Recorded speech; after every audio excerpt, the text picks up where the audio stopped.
Здравствуйте! В эфире информационная программа «Настоящее время. Азия». В пражской студии я Динара Аргин. Сегодня в выпуске. Гурбангулы Бердымухамедов стал пожизненным президентом Туркменистана. Парламент одобрил поправки в Конституцию страны единогласно. Есть ли у вас вопросы о целях сегодняшнего собрания?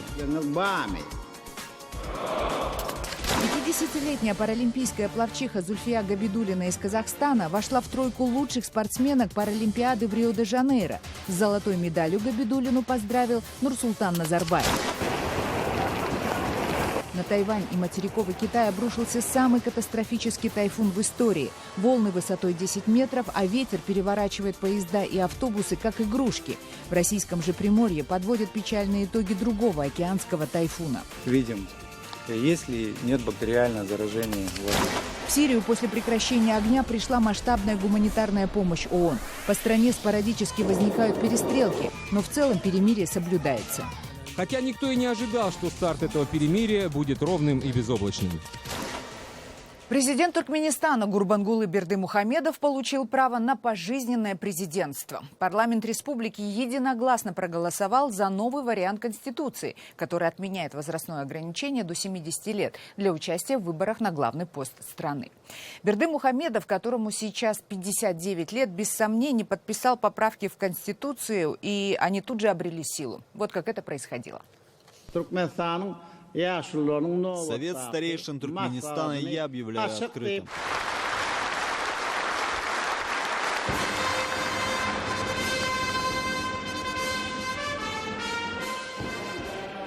Вы видите, как аксакалы и депутаты приветствуют своего теперь уже вечного президента. Бердымухамедов почти 6 лет шел к продлению своих полномочий до пожизненных. Редактирование Конституции осуществлялось постепенно. Летом следующего года главе Туркмении исполняется 60 лет, и с большой долей вероятности он будет переизбираться президентом снова и снова. Все собравшиеся на заседании от всей души поздравляли Бердымухамедова. Перед началом процедуры внесения поправок в Конституцию республики президент задал риторический вопрос уважаемому собранию. Есть ли у вас вопросы о целях сегодняшнего собрания? А накануне Гурбангулы Бердымухамедов презентовал 6-ю по счету книгу, изданную за этот год. Она называется «Музыка мира, музыка дружбы и братства» и посвящена одному из великих туркменских музыкантов Шукур-Бахши. Бердымухамедов достаточно разносторонний и плодовитый автор. Он пишет трактаты об образовании и здравоохранении, о халтикинских скакунах и туркменских коврах. Сборники с его высказываниями регулярно издаются как в Туркмении, так и за ее пределами. К своему творчеству президент Туркменистана в последнее время стал привлекать и внуков. Жители соседнего Узбекистана выберут своего президента 4 декабря. А пока временно исполняющий обязанности главы государства Шавкат Мирзияев начал менять членов правительства. Изменениям подверглись практически все министерские позиции. Эксперты по Узбекистану утверждают, что исполняющий обязанности президента расставляет на ключевые посты преданных ему людей. Воплощение в жизнь политического наследия нашего великого учителя является нашим священным долгом. А в Казахстане, где также только что сменилось правительство, жители страны обсуждают сенсационную для них новость. Старшая дочь президента Казахстана Дарига Назарбаева не вошла в новый состав правительства. Она потеряла свой пост вице-премьера и вернулась к депутатской деятельности. Однако, по мнению экспертов, за этим может скрываться довольно сложная политическая интрига, целью которой является сделать Даригу Назарбаеву главой Сената. Каждый чиновник, какую бы он фамилию ни носил, он должен результатами труда перед народом показывать свою достойность того или иной должности. А достойно ли в данном случае это назначение? Ну, это будет оценивать, наверное, народ, депутаты Сената. Видимо, были какие-то неведомые нам причины, почему ее туда перевели. Но, возможно, такой сценарий есть, и он не исключен. Как узбекский сценарий показывает, прежде всего, если все политические силы и кланы договорятся, то председатель Сената уступает тому, кого уже определили преемником. Поэтому это не означает, что председатель Сената автоматически является преемником президента. Это переходная фигура до назначения следующих президентских выборов. Паралимпийцы из Центральной Азии завоевывают в Рио-де-Жанейро медали. Самая многочисленная команда у Узбекистана. Республику представляет 32 спортсмена, которые уже завоевали 6 золотых, 4 серебряных и 11 бронзовых медалей. Это рекорд для центральноазиатских сборных. Самые малочисленные команды из Кыргызстана – 3 спортсмена, Туркменистана – 2 спортсмена и Таджикистана – 1 спортсмен. В копилке казахстанской команды 1 золотая и 1 серебряная медали. Золотую медаль завоевала 50-летняя пловчиха Зульфия Габидуллина. Она финишировала первой в плавании вольным стилем на дистанции 100 метров. Зульфия Габидуллина – первая в истории Казахстана спортсменка, получившая паралимпийское золото. В Рио она побила мировой рекорд в 100-метровом заплыве в свободном стиле. Для Зульфии Габидуллиной это 6-й мировой рекорд. Она также является 4-кратной чемпионкой мира среди паралимпийцев. Габидуллина вошла в тройку лучших женщин-спортсменок Паралимпийских игр и претендует на получение премии в специальной номинации One Hyundai Achievement Award, сообщает Казинформ. Это означает, что Габидуллина может стать символом Паралимпиады в Бразилии. Победителя объявят 15 сентября. Тем временем Всемирное антидопинговое агентство, по требованию которого от Паралимпиады была отстранена вся сборная России, обвинило российских хакеров в атаке на базу данных. В этой базе, в частности, хранились конфиденциальные сведения о спортсменах, которые принимали запрещенные препараты. Подробности в репортаже Рейтер. Всемирное антидопинговое агентство обвинило группу хакеров из России во взломе базы данных. В сеть попали конфиденциальные медицинские сведения об атлетах, которые принимали участие в прошедших в Рио-де-Жанейро Олимпийских играх. ВАДА считает, что за кибератакой стоит организация под названием «Команда Царь», также известная как Фэнси Бэя. На своем сайте хакеры заявили, что располагают информацией об американских спортсменах. В частности, упоминаются теннисистки Винус и Серена Уильямс, а также многократная олимпийская чемпионка, гимнастка Симона Байлз. В базе данных ВАДА хранится информация о спортсменах, которые вынуждены принимать запрещенные препараты по медицинским показаниям. Ее предоставляют спортивные федерации и национальные антидопинговые агентства. Так, например, Федерация гимнастики США сделала исключение для Симоны Байлз и разрешила ей принимать необходимые лекарства. На своей странице в Твиттер гимнастка написала, что у нее синдром дефицита внимания и гиперактивности, и она с детства принимает соответствующие лекарства. Байлз также отметила, что верит в чистый и честный спорт, всегда следовала правилам и продолжит это делать. Российские легкоатлеты, за исключением прыгуньи Дарьи Клишиной, были отстранены от участия в Олимпиаде. В ВАДА утверждали, что в России существует государственная допинговая программа. Пресс-секретарь российского президента Дмитрий Песков заявил, что о какой-либо причастности правительства или секретных служб к кибератаке не может быть и речи. Легенда таджикской сцены Малика Калантарова приехала в Душанбе. Сейчас танцовщица живет в США, но периодически навещает родину. Ее танцевальная техника не имеет аналогов в мире. В свои 66 она по-прежнему танцует и мечтает передать свое мастерство таджикским ученикам. С Маликой Калантаровой побеседовал наш корреспондент Анушер Вонарипов. Никакая ты не Маргаритка, не Марго и не Масо, а просто королева Малика. И мне понравилось. Я говорю, да, я буду Малика. Я приняла это имя, я люблю это. Мои дети, даже то, мои внуки меня зовут. Мамочка любимая Малика. График у Малики Калантаровой расписан по минутам. Интервью с журналистами и встречи идут одна за другой. Еще бы, на родину, пускай ненадолго, вернулась легенда таджикской сцены и танца. Малика Калантарова почти четверть века живет в США, но по-прежнему на первом месте у нее стоит Таджикистан. До сих пор она разрешает всем называть ее только таджикским именем, данным на сцене, и обижается, когда звучит русское или еврейское имя. Первый мой танец в детском саду было «Пахта, пахта, идем пахта». До сих пор да.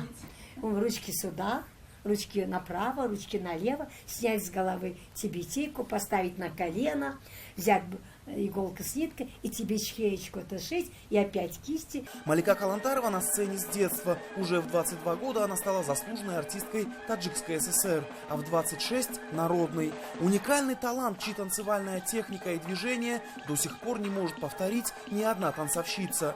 Она может станцевать и показать танец любого региона Таджикистана, а также арабские, турецкие и индийские танцы. Несмотря на возраст, который она не скрывает, ей сейчас 66 лет, Малика по-прежнему грациозна и пластична, как в молодости. Мне многие люди говорят, вот мы смотрели ваш концерт и не могли понять, почему вы двигаетесь и танцуете, как в молодости. Я ответила, потому что это внутренний талант, оно не уйдет. Я родилась этим. В США Малика Калантарова уехала во время гражданской войны в республике, опасаясь за жизнь своих детей. Там она несколько лет работала камевояжером, продавая посуду и ювелирные изделия, чтобы накопить на свою школу танцев, о создании которой мечтала еще в Таджикистане. Вначале я детей брала только русскоязычные. Это армяне, грузины, бухарские евреи, русские евреи. Потом к нам стали поступать таджики, узбеки, киргизы. Вот разнообразие. Все, кто знает, кто я, в первую очередь оставали детей ко мне. Но были американцы. Мечта Малики — приезжать на родину почаще и давать мастер-классы для юных таджикских танцовщиц. Она очень хочет передать азы своего мастерства юным талантам. Успешная в Таджикистане, она реализовала себя и в Америке, но сердце по-прежнему на родине. Анушервон Арипов, Насим Исамов. Настоящее время. Таджикистан. Далее в программе. На Тайвань и материковый Китай обрушился самый катастрофический тайфун в истории. Волны высотой 10 метров, а ветер переворачивает поезда и автобусы, как игрушки. В российском же Приморье подводят печальные итоги другого океанского тайфуна. Видим, есть ли нет бактериального заражения воды. В Сирию после прекращения огня пришла масштабная гуманитарная помощь ООН. По стране спорадически возникают перестрелки, но в целом перемирие соблюдается. Хотя никто и не ожидал, что старт этого перемирия будет ровным и безоблачным. На остров Тайвань и материковый Китай обрушился небывалый по своей силе океанский супертайфун Миранти. Такого мощного ветра с дождем и таких высоких волн в регионе не видели больше 21 года. В некоторых прибрежных районах скорость тайфуна превышала 70 метров в секунду. Первому и самому сильному удару стихии подвергся остров Тайвань. Волны на береговой линии порой достигали 10-15 метров. Ветер катал автобусы и автомобили, как детские игрушки. Все легкие строения и вывески были разрушены и сорваны тайфуном, несмотря на то, что накануне предпринимались меры по их укреплению. Точной информации о жертвах и пострадавших пока нет, поскольку супертайфун еще продолжает бушевать. Известно только то, что на Тайване отрезано от электричества, связи и внешнего мира более 40 тысяч семей. В прибрежных районах материкового Китая из берегов вышли практически все реки. Также уничтожено огромное количество линий электропередачи связи. Во всем регионе закрыты школы и другие учреждения. Власти Китая также прогнозируют большое количество разрушений и пострадавших. В российском же Приморье тайфун Лайон Рок, который продолжает бушевать, оставил жителей региона без электричества и связи, затопил дороги и дома. По последним данным, пострадали почти 9 тысяч человек, подтоплены более 3 тысяч домов, 8 населенных пунктов отрезаны от внешнего мира. Экологи утверждают, что столь масштабных разрушительных последствий можно было бы избежать, если бы в регионе не производилась варварская вырубка лесов. В село Крауновка в Приморье теперь ходит только эта амфибия. Экипаж из 6 военных везет сюда с большой земли продукты и воду. Отсюда взрослых на работу, детей на учебу и в садик. Хватайте, несите! У меня порядок хватает! Ситуация более-менее нормализовалась. Ходим по мере возможности, подстраиваемся под прибытие автобуса рейсового. А так, в крайнем случае, дежурим здесь, и если людям необходимо, мы их тут же переправим, в том числе и ночью. Мост смыло в наводнение. Небывалые осадки в регион в конце августа принес тайфун. В зоне подтопления 3000 домов. Пострадали в основном предгорные районы. Дождевые потоки, сходя с сопок, сливались с местными реками. Она уже начинает сходить, а так все вот это полностью во дворе, все кругом была вода. Огород Тамары Кирилловны вот так плавал несколько дней. Весь урожай погиб. Пенсионерка рассчитывала выгодно продать его на рынке. Сейчас остается надеяться на помощь властей. Говорит, ждет со дня на день комиссию. Ну, считай, наверное, если вы считать по тебя бальной этой, ну, третья часть это точно ушла. Ну, а что мы тут успели собрать? Вот чеснок там, вон, видели, валяется, успела вырвать. И все. Тут такая, была бы хорошая морковка, но внутри вся гнилая. Ее сосед Николай Кравцов в казенную помощь не верит. Говорит, их в тот год тоже топило, и он ни копейки не получил. А в прошлом году тоже, хоть и ходили, тут и переписывали что-то, писали акты какие-то, а никакого толку ничего не было. То есть вы компенсации не получили? Нет, нет. В подполе у него до сих пор стоит вода, как и во всех домах по улице. Пользоваться колодцами запретили военные. Мы мониторируем воду благодаря полевой лаборатории, то есть мы видим, есть ли нет бактериального заражения воды. В администрации округа, к которому относится село, уверяют, не все так страшно и обещают пострадавшим бюджетную помощь. У нас в основном, конечно, пострадали это только сельхозпроизводители. Потоплено, я же сказал, около 1000 гектар – это продукт. Тоже наши специалисты смотрят, комиссия работает, оценим ущерб и подаем срочные документы на администрацию, чтобы были выплачены деньги. Но в помощь от властей пострадавшие верят мало. Говорят им, если кто и помог, то военные. Чиновников здесь видят только по телевизору. По новостям показывали как-то недавно то, что люди всем обеспечены. Говорили, вот это комбикорм, там перевозили продукты. На самом деле перевозили комбикорм, это перевозил себе человек домой, хозяйству. Продукты это магазин перевозил себе. Синоптики тем временем не исключают, что в регион придет новый тайфун. Екатерина Подмарева, для настоящего времени. В Сирию потоком стала поступать гуманитарная помощь ООН и других международных организаций. Оказание масштабной поддержки голодающим жителям крупных городов стало возможным после вступления в силу режима прекращения огня, о котором договорились Россия и Соединенные Штаты. Основная масса гуманитарных конвоев идет через турецко-сирийскую границу, которую круглосуточно и практически каждую минуту пересекают большегрузные автомобили с самой разнообразной гуманитарной помощью, адресованные ООН.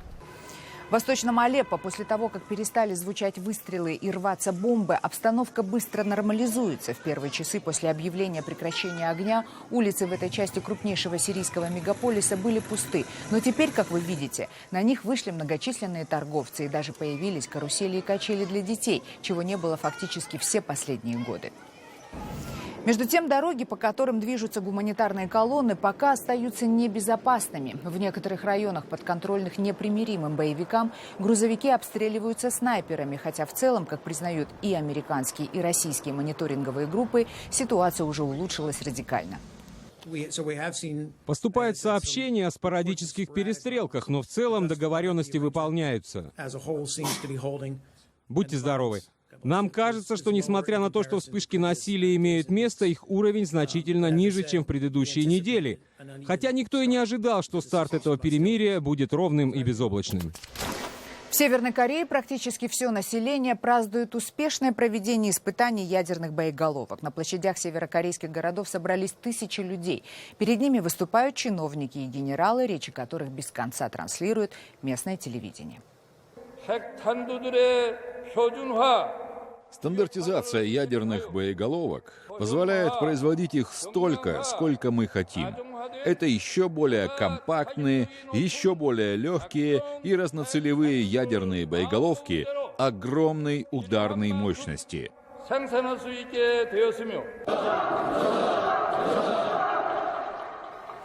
Больше всего людей собралось на торжественный митинг в столице КНДР Пхеньяне, на котором власти объявили, что ученым страны наконец-то удалось поместить ядерный заряд на баллистическую ракету. По информации южнокорейской разведки, в ближайшее время Северная Корея планирует осуществить новые ядерные взрывы. Возможно, впервые будет испытана и ракета с ядерной боеголовкой. Двое украинских путешественников решили пройти босиком через всю свою родную страну, а это 2000 километров. В путь они отправились налегке, без денег и запаса продуктов. Наша корреспондент Марина Ступак тоже решила присоединиться к путешественникам, но пройти вместе с ними босиком она смогла только полкилометра.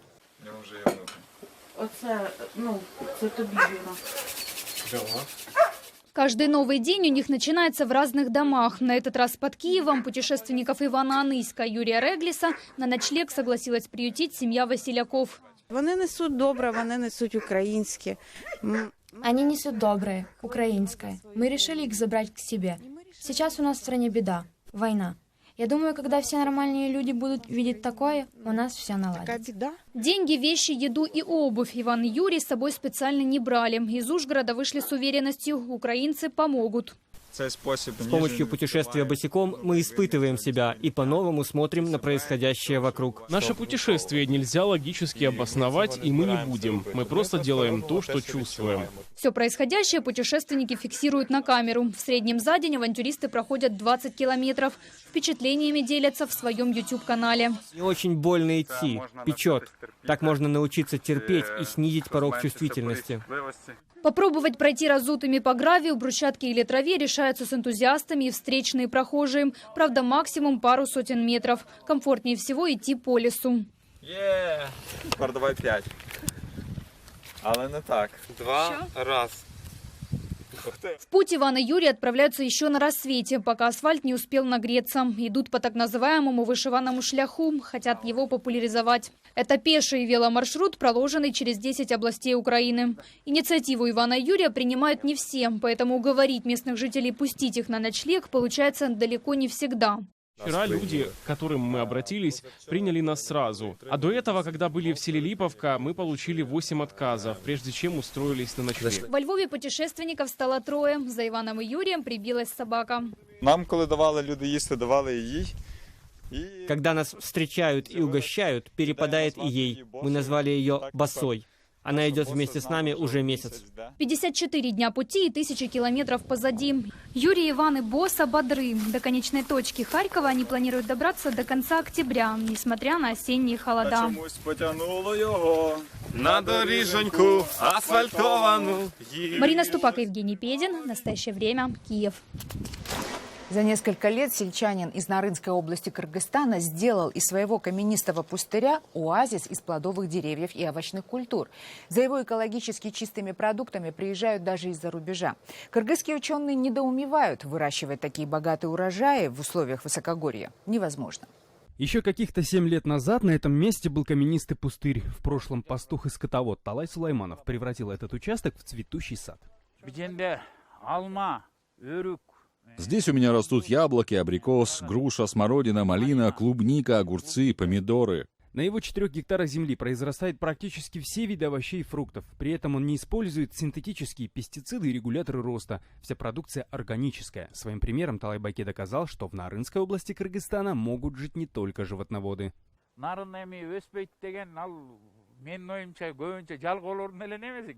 Говорят, что в Нарыне ничего не растет. Мне кажется, это отговорка лентяев. Растет, надо только трудиться. Мой участок меня кормит. Я вот недавно продал картошку, морковь, капусту на 120 тысяч сомов. Детям на одежду, на учебу надо, гостей встретить. Мы пенсию не получаем, нам хватает. За овощами фермеры приезжают даже из Казахстана. Продает он в основном картофель, морковь и капусту. А вот с этой небольшой грядки огурцов он умудрился собрать более тонны урожая. Мои огурцы от огурцов из теплицы сильно отличаются. Мои можно определить по душистому запаху. Даже без соли их можно есть. Настоящий вкус. Запах экологически чистых продуктов. В его саду яблоки, груши и абрикосы почти созрели. Выращивает фермер даже теплолюбивые арбузы в Нарыне, где солнца в году совсем немного. Экспериментатор, да? Талай Байке у нас экспериментатор. Он в нашем холодном регионе умудряется выращивать арбузы по уникальной технологии. Чтобы согреть почву, он застелил полиэтиленовую пленку. Вот такие арбузы выращивает. В будущем мы будем есть не импортные арбузы, а свои. Талай Байке постоянно пополняет свои знания об овощных культурах, советуется с агрономами. А теперь и сам дает рекомендации соседям. В прошлом году его признали лучшим сельчанином региона. Шавкат Тургаев. В настоящее время. Нарынская область, Кыргызстан. Это были все новости, о которых мы хотели вам рассказать. Читайте нас в социальных сетях и смотрите на сайте KarenTime.tv. Мы встретимся с вами завтра в это же время. Всего доброго.